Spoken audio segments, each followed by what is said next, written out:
It's Sunday morning, and every decent man and woman is listening to Test Miles with Nick Miles on FM News 101 KXL.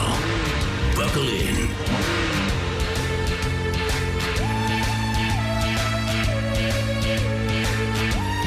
Time to talk cars on a Sunday morning for the next 60 minutes. Your Automotive Weekly Experience. I'm Nick Miles. You're listening to America's Automotive Radio Show. This is Test Miles, nationally celebrated, locally created. Our team of misfits, rapscallions and ne'er-do-wells in the studio. Zhenya, Sean Walker, and Old Man Brad. And we've been driving some cars this week. I have actually been driving a vehicle that I was grossly surprised at when I got into it for the first time, which is the BMW X5M. I've never been a huge fan of the X5, but as soon as the M came along, sold. You know, checkbook in hand, ready to go and spend $100. That's a big checkbook. It is. Well, no, the checkbook, the box you write the numbers in is very big. Yeah, it's going to have to be big. $106,000 approximately, I think the one I'm driving. So 5-door performance crossover, astounding performance, very, very, very competitive in its class. Upscale interior, excellent fit and finish. BMW are a brand that you either love or you dislike. This vehicle is really hard not to love, even if you're not a fan of the brand. It really is the probably quintessential, secretive car for performance. You don't expect an X5 to rocket off of the line. I was looking at the regular X5M. I was looking at the regular X5 versus the Ford Edge. And when you put those cars side by side, the Edge actually has a faster 0 to 60 time. So the regular X5 does about 6.2 0 to 60, and the Ford Edge does under 6 seconds. When you get to the X5M, everything's off the table. Really different performer as far as the car is concerned. 567 horsepower, 4.4-liter V8 engine, and the exhaust sound is one of those exhaust sounds which you love. I like to go past people and just hit the gas and let your foot off and let it listen to the pop the exhaust makes. It's kind of one of those cars. Really nicely put together on the inside. Very BMW, all-wheel drive. What does it compete against? The Porsche Cayenne Turbo, the Mercedes-Benz ML63, the AMG version, Jeep Grand Cherokee SRT, Range Rover Sport SVR. So plenty of those. The starting price, just a cool $98,700. So is it a typical BMW that it feels a little stark on the inside? No, not at all. Two-tone seats, a lot of extras. There are a few things with BMW that I'm sure I would get used to in time if I was driving this vehicle, but one of the things I dislike is the shifter. And so with the shifter, you have to go left and up. It's an automatic shifter, but left and up for reverse, and then back and right twice to get it into gear. And then when you park it, you have to basically put the parking brake on in drive and turn the engine off twice.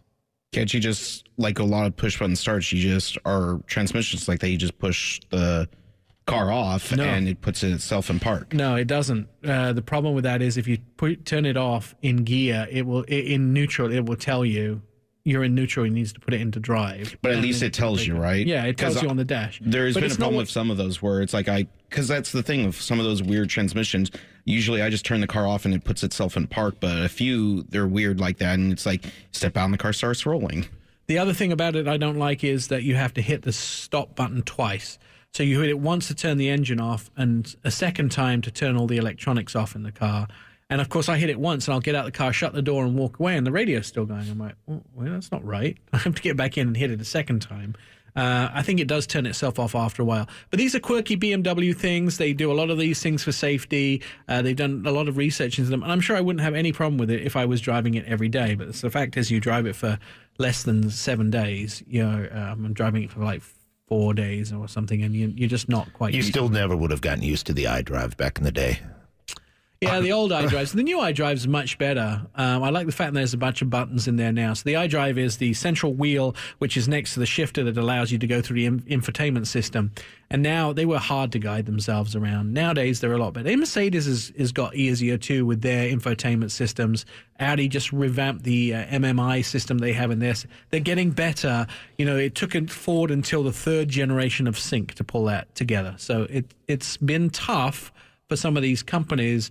I know Sync 2 in Fords were a lot worse than Sync 1, and Sync 3 is a great improvement. I'm sure it's engineers that put it together, and then they completely understand it, and they have no idea why the general public can't. See, I like the first system of the iDrive. I actually enjoyed the first system and first version more than I do the recent They took models. us down to Los Angeles and spent 2 days training us how to use it, which seemed like a lot for a car you had to sell to somebody. Everyone else got 1 day. Just Brad got 2 days. Yeah, Well, that but, could have been. Like when the iDrive actually came out, man, I'm going to date myself, but I was back in my 20s and like a tech guy back then, and that's where I enjoyed it. And it was easy and fluent for me to use while I was driving. It felt just like a video game controller in my hand. You could look at it like this. You're the second youngest person on the show. Yeah, no, I'm not. I'm the third. Well, Oli's not youngest. here today. True. Youngest. True. Jenya's 14. You're 40. I'm not 40 yet. You're not far off. I'm 21. That's why we got Brad's you. like- That's why we got you into the Buick. I know. I felt like I needed to get the senior citizen card out for that You one. should see how his face is completely drained of color when I mentioned he's 40. He's just like, it was like a realization. Yeah. Sean. All right, what have you been driving, Sean? Like Brad said, I've been driving the Buick Regal GS. It's a fun car. I mean, I actually enjoyed the styling of it, but the funny thing is I was getting a lot of thumbs up from people in their 60s driving this car, and I just didn't get it for a while. I'm like, I'd like pull in a parking lot, and literally there was like, It's like, welcome to the club. yeah, that's what it felt like, and it was just like, I went to Beaches for lunch, and There the you go. 60-year-old lady's like, thumbs up, and I'm just like, The guys from the AARP van are waving at him. and I'm just like, I didn't get it until I realized I was driving a Buick. It's a nice car, great styling cues in and outside, very comfortable. And the GS is more their performance model.